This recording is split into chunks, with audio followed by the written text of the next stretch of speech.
Today on DelphStack, we will learn how to fix corrupted MP4 video files on Android using simple and effective methods so you can recover your videos quickly. First, the best option is to use an MP4 Repair App. Install MP4 Fix Video Repair tool from the Google Play Store. Open the app and select the corrupted video file from your phone storage. Now, this step is very important. You must also select a healthy reference video that was recorded with the same camera or the same phone. This helps the app understand the correct file structure. After that, tap Repair and wait for the process to finish. Once done, save the repaired video. If that does not work, you can try VLC Media Player. Install VLC for Android and open your video with it. VLC can often play partially corrupted files without issues. If the file is heavily damaged, you may need online repair tools.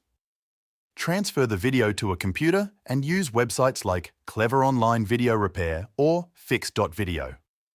Upload the file and let the tool rebuild the video structure. These services work well for serious corruption in MP4 or MOV files.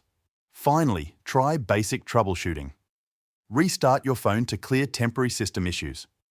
Clear the cache of your video player app in Settings. If the video was downloaded or transferred, download it again because interruption during transfer can cause corruption. These methods should help you repair most corrupted MP4 files on Android. Thanks for watching.